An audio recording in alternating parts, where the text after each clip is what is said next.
Hello everyone, welcome back to my channel radiology master Rajiv Ranjan. और आज मैं आपको step by step MRI breast कैसे करते हैं वो सिखाने वाला हूं। और ए टू जेड एंट्री कैसे करते हैं और कंट्रास्ट कैसे देते हैं, कैसे डायनेमिक कंट्रास्ट करते हैं, ठीक है, क्या प्रिपरेशन होना चाहिए, ए टू जेड मैं इस वीडियो में आपको क्लियर कर देने वाला हूं। तो आइए प्रैक्टिकली हम लोग देखते हैं कैसे एमआरआई करते हैं। तो सबसे पहले आपको पेशेंट एंट्री कैसे करना है वो पता ही होगा। पेशेंट एंट्री करने के बाद आपको ब्रेस्ट का जो भी प्रोटोकॉल होगा वो सिलेक्ट करना है। ब्रेस्ट प्रोटोकॉल सिलेक्ट करने के बाद सबसे पहले हम लोग लोकलाइजर चलाएंगे, ठीक है। लोकलाइजर लेंगे, लोकलाइजर लेने के बाद में कोई भी हम लोग स्कैन करेंगे, ठीक है। अभी देखिए हम लोग का क्वाल सिलेक्शन नहीं था, ध्यान रखना है आपको। क्वाल सिलेक्शन बहुत ही इम्पोर्टेंट है, ठीक है। क्वाल सिलेक्शन बहुत ही इम्पोर्टेंट है। क्वाल सिलेक्शन अगर आपका गलत होगा, आपका स्कैन स्टार्ट नहीं होगा, स्कैन में प्रॉब्लम आएगी, ठीक है, बहुत सारी दिक्कतें आएंगी, ठीक है। और सबसे मेन ध्यान रखने वाली चीज़ है, बहुत सारी पॉइंट है कि हम लोग ब्रेस्ट क्यों करवाते हैं, इससे क्या, इसमें क्या देखते हैं, ये सब हम लोग स्टेप बाय स्टेप हम लोग सीखेंगे और देखेंगे, ठीक है। तो आज के वीडियो में हम स्टेप बाय स्टेप सीखेंगे कि एमआरआई ब्रेस्ट विथ कॉन्ट्रास्ट कैसे किया जाता है। बहुत सारे स्टूडेंट और टेक्नोलॉजिस्ट पूछते हैं कि सर ब्रेस्ट एमआरआई में क्वाल कैसे लगाते हैं, या पेशेंट का पोजीशन कैसे करते हैं, कौन कौन सा सीक्वेंस लेते हैं, कॉन्ट्रास्ट इंजेक्शन कब देते हैं। तो चलिए आज हम लोग पूरा प्रोसेस प्रैक्टिकल से समझते हैं, ठीक है। तो अभी हम लोग का 3 प्लान आ चुका है, ओके। तो अभी हम लोग का 3 प्लान आ गया है। अभी देखिए हम लोग का पोजीशन उल्टा है, ठीक है। ये प्रोन में हेड फीट फर्स्ट है, हम लोग को करना है हेड फर्स्ट प्रोन, ओके। सबसे इम्पोर्टेंट चीज़ है, इसीलिए मैं आपको ये चीज़ करके दिखा रहा हूँ, ठीक है। फिर से लोकलाइजर हम लोग सिलेक्ट करेंगे। लोकलाइजर लेने के बाद में क्वाल सिलेक्शन करेंगे। क्वाल सिलेक्शन करने के बाद में हम लोग सेव आर एक्स कर दिए, ओके। सेव आर एक्स करने के बाद स्कैन हम करेंगे, ओके। यहाँ पे मूव टू स्कैन आएगा, मूव टू स्कैन आपको दाबना है।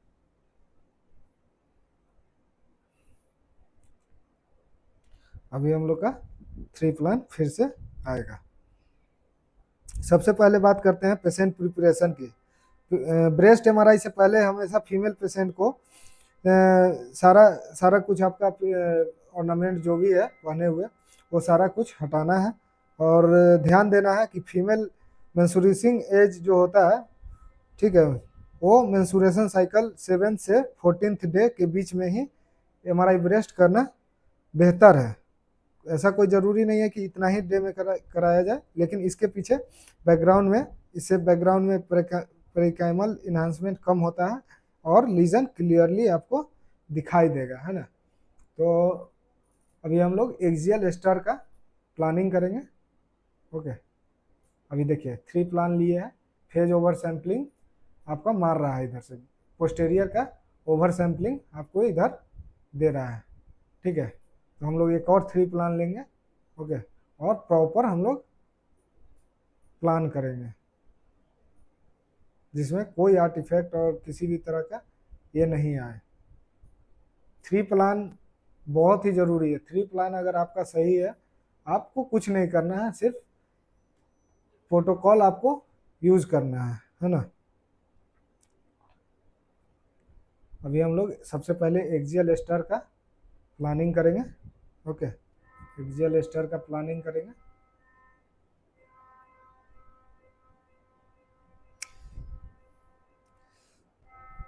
तो जैसा मैं बताया कि एमआरआई मेंस्ट्रुएशन साइकिल के 7 से 14th डे के बीच कराना बेहतर रहता है। इससे बैकग्राउंड पेरिकाइमल इन्हांसमेंट कम होता है और लीजन क्लियरली दिखाई देता है। पेशेंट को प्रोसीजर के बारे में पूरी जानकारी देना जरूरी है।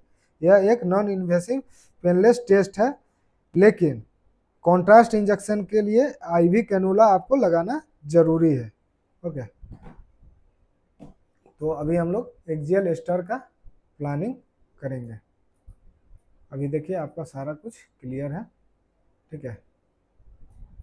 ये आप सजाइटल में देख सकते हैं, ये आपका निपल है। ध्यान रखना है जब पोजीशन आप करेंगे तो आपका निपल जो है टेबल के सरफेस में नहीं आना चाहिए, टेबल के टच में नहीं आना चाहिए, नहीं तो वो आपका स्कैन खराब हो सकता है, ठीक है। ये हम लोग सेजाइटल पे मिला लिए हैं और अब कोरोनल पे मिला लेंगे, ठीक है। और एक्सियल का यहाँ पे अब देखेंगे, यहाँ पे हम लोग 25 स्लाइस डालते हैं, ओके। 25 स्लाइस 30 कर देते हैं,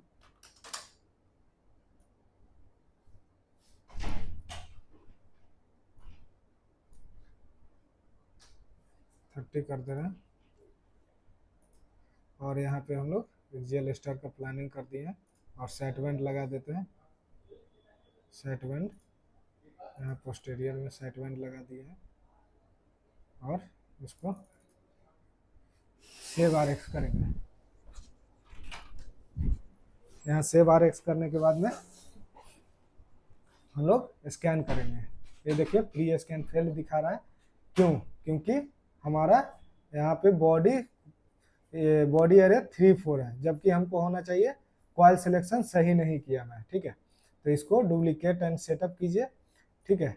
और बॉडी एरे 1-2 ये देख सकते हैं आप, आपका कॉइल सिलेक्शन है या नहीं, ये आपको यहाँ पे बताएगा पूरा जानकारी आपको। ये देखिए ब्लू कलर का जो लाइनिंग दिख रहा है ये आपका कॉइल इंडिकेटर है, ठीक है। कॉइल, ये आपको कॉइल दिखा रहा है कि आपका कहाँ से कहाँ तक सिलेक्शन है, ठीक है। तो मेरा अब आ गया है, तो अभी हम लोग सेव RX करेंगे और रेडी टू स्कैन करेंगे और हमारा अभी स्कैन स्टार्ट हो गया, ठीक है। जब तक हम लोग एक्सियल का 3 मिनट का ये मेरा सीक्वेंस है, ठीक है। 3 मिनट हम लोग वेट करते हैं और कुछ जानते हैं MRI के बारे में, कुछ इंपॉर्टेंट बातें, ठीक है। तो यहाँ पे हम लोग एक्सियल टू एक्सियल कॉपी कर लेते हैं। एक्सियल टू एक्सियल कॉपी करने के बाद में ये सारा आपको पैरामीटर देखना है, मिलाना है कि सही तो जा रहा है या कुछ गलत हो रहा है, ये सब कुछ देखना है। जैसे कि अभी जस्ट मैं दिखाया बॉडी कॉइल सिलेक्शन, ठीक है। ये देखिए कॉइल सिलेक्शन हमारा हमेशा जो हम यूज करेंगे एक में, वो आपको अप्लाई टू ऑल कर देना है। यहाँ पे देखिए ये छोटा सा अप्लाई टू ऑल है, यहाँ पे अप्लाई टू ऑल कर देंगे। अप्लाई टू ऑल करने के बाद में आपको बार बार ये अप्लाई करने की ज़रूरत नहीं है, कॉइल को बार बार अप्लाई नहीं करना है, ठीक है। यहाँ पे हम लोग सेव करते हैं और एक्सियल T1 का भी प्रोटोकॉल हम लोग सेट करते हैं, ठीक है। तो यहाँ पे अप्लाई टू ऑल कर दिए और सेव कर देते हैं। तो अब हम लोग जानते हैं कि पेशेंट, कुछ इंपॉर्टेंट बात करते हैं। पेशेंट से मेटेलिक ऑब्जेक्ट जैसे चैन, ईयरिंग, क्लिप जैसे मैं बताया, या ब्रा का मेटल वायर हटवाएं और इम्प्लांट है तो उसका MRI कॉम्पैक्टिबिलिटी चेक करें, ठीक है।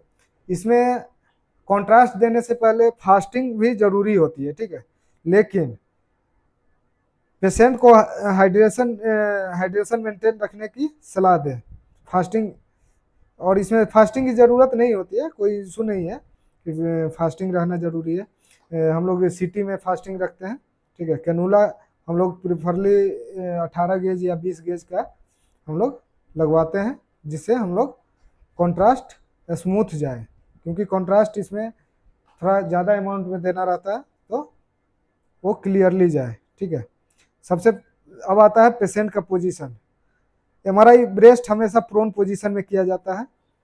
पेशेंट को टेबल पे उल्टा लिटाया जाता है, यानी चेस्ट नीचे की ओर, ब्रेस्ट मतलब नीचे की ओर होना चाहिए। दोनों ब्रेस्ट को डेडिकेटेड ब्रेस्ट कॉइल के अंदर ही कंफर्टेबली प्लेस करते हैं। इंश्योर करें कि निपल कॉइल के सेंटर में आए और दोनों ब्रेस्ट पूरी तरह कॉइल कैविटी में हो, ओके। और एक इम्पॉर्टेंट बात मैं थोड़ी देर पहले बताया था कि निपल टच नहीं होना चाहिए, टेबल के ऊपर में निपल टच नहीं होना चाहिए, वो ध्यान रखना है। हाथों को सिर के ऊपर रखें और पेशेंट को समझाएं कि स्कैन के दौरान बिल्कुल मूवमेंट ना करें। कभी थोड़ा मोशन हो जाने पे भी इमेज डिग्रेड हो जाती है। और स्पाइन अलाइनमेंट और नेक पोजीशन को भी आरामदायक रखें ताकि पेशेंट ब्रीथ होल्ड में दिक्कत ना करे, ठीक है। अभी देखिए हम लोग का एक्सियल का इमेज आ गया है, ठीक है। एक्सियल स्टार हम लोग का आ चुका है, ये देखिए एक्सियल स्टार यहाँ पे, और दोनों निपल भी आपका दिख रहा है अच्छे से, ठीक है। अब बात करते हैं, देखिए अभी हमारा, देखिए यहाँ पे ऑटो स्कैन कर देना है कि आपका स्कैन आपका रेगुलरली चलता रहे। ओके, अभी एक्जियल T2 मेरा रन कर रहा है। अभी मेरा एक्जियल स्टार आ गया है, तो अभी हम पहले सेजाइटल का प्लानिंग कर लेंगे। और ध्यान रखना है, एक्जियल डिफ्यूजन का भी मैं अभी प्लानिंग नहीं किया था, अभी प्लानिंग कर दे रहा हूँ, कॉपी कर दे रहा हूँ एक्जियल स्टार से। ओके, एक्जियल स्टार से कॉपी कर दिया मैं। अब बात करते हैं कि एमआरआई सीक्वेंसेस की। ओके, एमआरआई में कौन कौन सा सीक्वेंस लेना जरूरी है। सबसे पहले हम लोग लोकलाइजर लेते हैं। जब तक लोकलाइजर लें, जब तक कि आपका इमेज सही ना आए, तीनों प्लेन में एक्सियल, कोरोनल और सेजाइटल में सही ना आ जाए, जब तक आप 2-3 स्काउट इमेज लोकलाइजर ले। ठीक है, तो सबसे पहले हम लोग एक्सियल स्टार लेते हैं, axial T2 axial star. Okay, axial T2 लेते हैं एफएस में। वो अगर स्टार ले रहे हैं तो एफएस नहीं लेना है, और एक्सियल T2, एक्सियल T1 और एक्सियल स्टार लेना है सबसे पहले। तो एक्सियल T1 में सबसे बेसिक हम लोग एनाटॉमी के लिए T1 लेते हैं। एक्सियल T2 फैट सेचुरेशन हम लोग सिस्टिक लीजन और एडिमा को पहचानने के लिए लेते हैं। स्टार हम लोग लीजन कैरेक्टराइजेशन और बैकग्राउंड सेपरेशन के लिए लेते हैं। अब हम लोग प्री कॉन्ट्रास्ट क्यों लेते हैं, मैं इस पे वीडियो भी डाला हूँ। ठीक है, बेस लाइन इमेज को देखने के लिए हम लोग प्री कॉन्ट्रास्ट करते हैं। एट लास्ट हम लोग का dynamic post contrast T1 weighted FS होता है। कॉन्ट्रास्ट इनहांसमेंट पैटर्न देखने के लिए यूजुअली 6 और 7 डायनेमिक फेज लेते हैं। ठीक है, सब्ट्रैक्शन इमेज प्री कॉन्ट्रास्ट और पोस्ट कॉन्ट्रास्ट इमेज सब्ट्रैक्ट करने के लिए लीजन इन्हांसमेंट क्लियरिटी करता है। ठीक है, मिप मिप क्या होता, क्या है, ये आप हम लोग को कमेंट सेक्शन में आप बताइए। ओके, मिप क्या होता है, ओवरऑल इन्हांसमेंट पैटर्न को देखने के लिए, डिस्ट्रीब्यूशन को देखने के लिए ये मिप इमेज हम लोग मिप करते हैं। ओके, स्लाइस थिकनेस हम लोग का कम से कम 2 mm हो, कि छोटा से छोटा लीजन हो तो मिस ना हो। ओके, अब आते हैं हम लोग प्लानिंग पे। ये हमारा प्लानिंग सेजाइटल का हम लोग करते हैं। सेजाइटल का प्लानिंग हम लोग यहाँ पे एक्सियल का इमेज डाल करके एक्सियल का इमेज डालते हैं। ठीक है, और ध्यान देना है कि आप प्रोन पोजीशन में लिटा है, तो ये आपका जो लेफ्ट होगा वही पेशेंट का लेफ्ट होगा। ओके, जब आप ड्यूरिंग स्कैन कंसोल में है, और वहाँ पे जहाँ आपका लेफ्ट होगा वही लेफ्ट होगा पेशेंट का भी। अभी हमको राइट सेजाइटल एफएस का प्लानिंग करना है। ओके, तो हम लोग ये इस साइड राइट है, तो राइट साइड का प्लानिंग करेंगे। और ध्यान रखना है आपको एफओबी और ये सब चीज़ मेंटेन रखना है। स्लाइस थिकनेस हो गया, ये सब चीज़ ध्यान रखना है। ओके, अभी हम लोग 3 mm पे ले रहे हैं और स्पेसिंग 1 कर रहे हैं। तो इसमें हम लोग 20 इमेज लेते हैं। अगर लग रहा है ऐसा कट रहा है तो आप लोग बढ़ा सकते हैं, 25 कर सकते हैं। 25 में किया हूँ, स्लाइस में 25 लिया हूँ। ओके, और ये जो बॉक्स आपका बन रहा है, ठीक है, एक्सियल पे प्लानिंग कर रहे हैं सेजाइटल का, तो ये सेजाइटल पे बॉक्स बन के आ रहा है, मतलब ये एक्यूरेट इमेज देगा मेरा। तो ये बॉक्स को सेंटर में रखना है। ठीक है, सेंटर पे रखना है, इससे क्या होगा, आपका थोड़ा सा भी इधर उधर से कटेगा नहीं। अब ध्यान रखना है सेट बैंड कब क्यों लगाते हैं, तो ये सेट बैंड हम लोग मोशन आर्टिफैक्ट हो गया, रेस्पायरेशन आर्टिफैक्ट हो गया, ओवरलैपिंग के लिए, ये सब सारे कुछ के लिए हम लोग फैट सेट लगाते हैं। ठीक है, फैट सेट बैंड लगाते हैं। और यहाँ देखिए ये एफएस है मेरा, एफएस हम लोग, और ये देखिए हमारा एक्सियल T2 इमेज हम लोग का आ गया है, एक्सियल T2 आ गया है। आप सीरीज वाइज करेंगे तो ज़्यादा बेटर रहेगा। ये देखिए ये मेरा 4-5 इमेज फालतू का आ गया, लेकिन मैं आपको समझाने और दिखाने के लिए मैं ऐसा किया हूँ। ये देखिए, ये इसलिए हम लोग सेट बैंड लगाते हैं। ये देखिए रेस्पायरेशन मोशन आ गया है। ओके, तो ये सब चीज़ का ध्यान रखना है। ये रेस्पायरेशन मोशन से हम लोग को कोई इशू नहीं है, क्योंकि हम लोग को तो मेनली ब्रेस्ट देखना है। ओके, तो ब्रेस्ट का सारा कुछ दिख रहा है, आपका निपल उपल जो भी है सारा कुछ आपका दिख रहा है।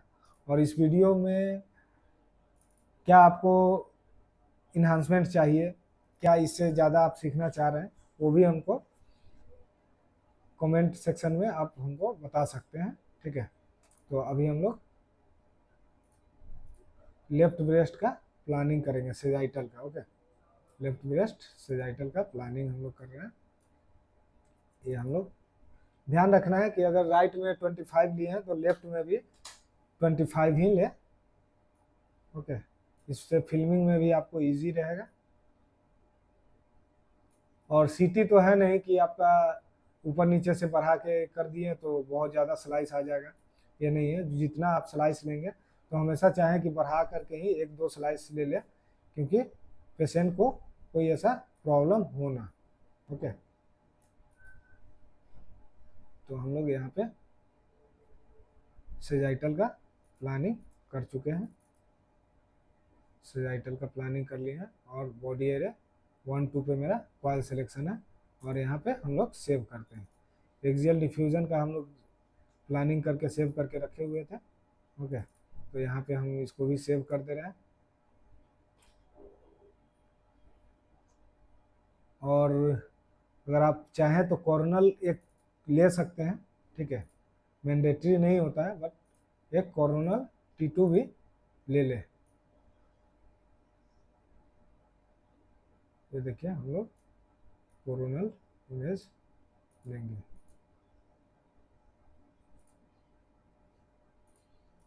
ओके, और इसको हम लोग सिमेट्रिक करेंगे। एक बार में हम लोग का दोनों ब्रेस्ट का निपल दिखना चाहिए एक ही सेक्शन में, उसके लिए हम लोग को सिमेट्रिक करना बहुत ही इम्पोर्टेंट है। सिमेट्रिक अगर नहीं होता है तो बहुत एक निपल ऊपर एक निपल नीचे दिख सकता है। इस कारण से हम लोग को सिमेट्रिक करना ज़रूरी है। ओके, और साइड बैंड हम लोग लगा देते हैं। पोस्टेरियर में हम लोग साइड बैंड का यूज़ कर लेते हैं। ये देखिए,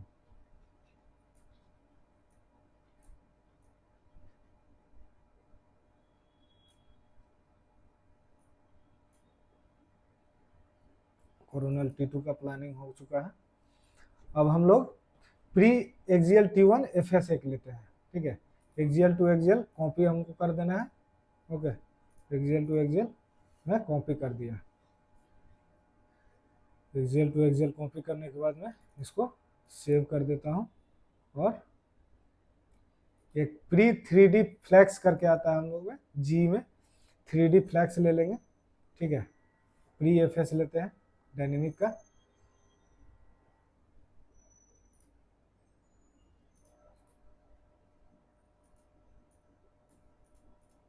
यहाँ पे हम लोग 3D का प्लानिंग कर रहे हैं। ये सारा हमको एक्सियल में ही लेना है। ओके, ध्यान रखना है कि आपका कहीं पे लीजन हो और कटे ना। ये देखिए हमारा सेजाइटल इमेज आ चुका है, और सेजाइटल इमेज मैं दिखा रहा हूँ। ये देखिए कितना बढ़िया सेजाइटल इमेज आया है। आपको कॉइल यूज़ करना बहुत ही ज़रूरी है। मैं दोस्तों अभी मेरा तो कॉइल है नहीं। ओके, मेरा कॉइल है नहीं, मैं फ्रेम बना करके और यूज़ करता हूँ, ठीक है, अपना टेक्निक यूज़ करके। लेकिन आप ऐसा ना करें। अगर कॉइल आपका प्रॉपर कॉइल अगर होगा तो प्रॉपर कॉइल यहाँ पे आपका ब्रेस्ट कॉइल दिखेगा। लेकिन हम लोग बॉडी कॉइल में कर रहे हैं, एक फ्रेम को यूज़ करके। फ्रेम में बनवाया हूँ और अपने सेंटर पे ला करके दिया हूँ। कोई भी ब्रेस्ट हो, पेशेंट मेरा लौटना नहीं चाहिए। ओके, तो हम लोग का, और देखिए ब्रेस्ट कॉइल से ज़्यादा कहीं अच्छा क्वालिटी, इमेज क्वालिटी आपका इसमें दिख रहा है। देख रहे हैं ये आपका कितना अच्छा आपका ये ब्रेस्ट दिख रहा है। ये राइट ब्रेस्ट है। ओके, ये राइट ब्रेस्ट का ये राइट ब्रेस्ट का सेजाइटल इमेज है। ओके, और देखिए इमेज कहीं आपका कटा नहीं है, ठीक है। बेस से ऊपर तक जहाँ तक आपका ब्रेस्ट जा रहा है वहाँ एक भी स्लाइस में आपका कटा हुआ ब्रेस्ट नहीं दिख रहा है। और 1 2 3 4 5 6 इमेज में आपका निपल दिख रहा है। तो इससे भी आप कम कर सकते हैं स्लाइस थिकनेस, लेकिन 3 mm आपका एक स्मार्ट टेक्नीशियन का ये है। ओके, तो आप यहाँ पे मैं प्लानिंग कर दिया हूँ। और अब आते हैं डायनेमिक 3D का प्लानिंग करने के लिए। ओके, तो डायनेमिक 3D का प्लानिंग हम लोग करेंगे। इसमें आपका हम लोग फेज लेते हैं, लगभग 7 फेज लेते हैं। मल्टी फेज देखिए यहाँ पे, मल्टी फेज टोटल फेज मैं 7 लूँगा, ठीक है। और ये आपका जो भी स्कैन है आपका टाइम देगा आपका 1-1 सेकेंड का मैं डिले ले रहा हूँ, ठीक है। ये लगभग 5 मिनट का सीक्वेंस है और इसमें आपको लगभग मल्टी फेज में 7 फेज में लिया हूँ और इसमें सब्ट्रैक्शन इमेज और ये सब सारा कुछ आपको मिलेगा।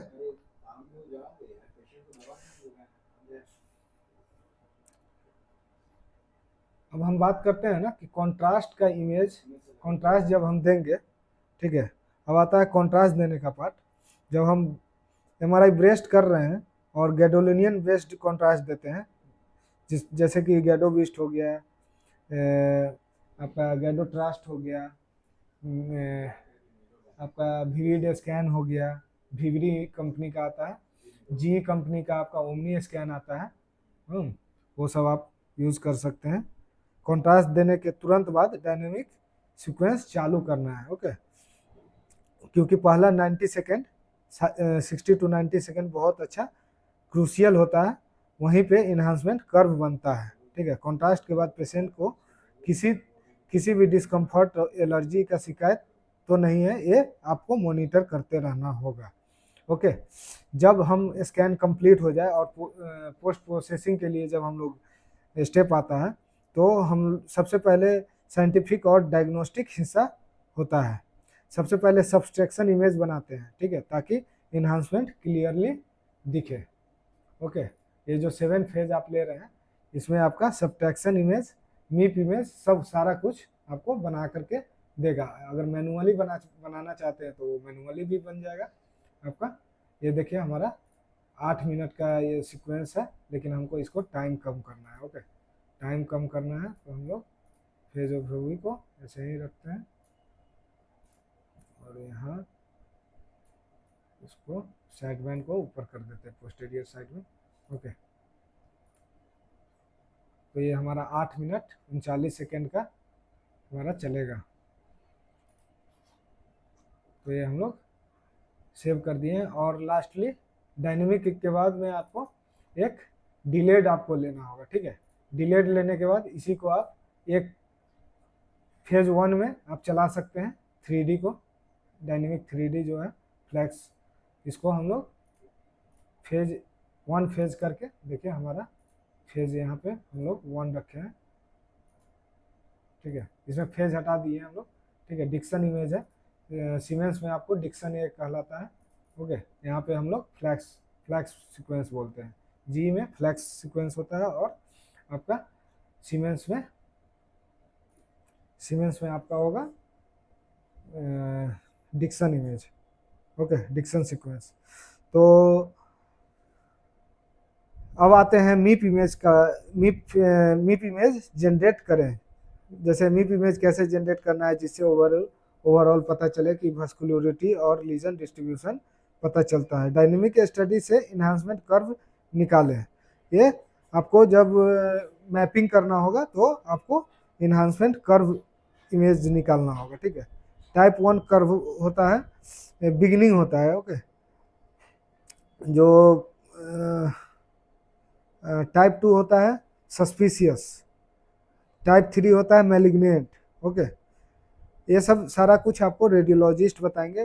Radiologist lesion, shape, margin, internal septation और इन्हांसमेंट, काइनेटिक और कंट्रोलेशन, ब्रेस्ट कंपैरिजन से रिपोर्ट रेडियोलॉजिस्ट बनाते हैं, ओके। एमआरआई ब्रेस्ट में हम लोग बहुत सारा फाइंडिंग मिल सकता है, ठीक है। बहुत सारा फाइंडिंग हम लोग देखते हैं। ये देखिए हमारा इमेज है और आप लोग देखिए और बताइए, मैं बता रहा हूँ।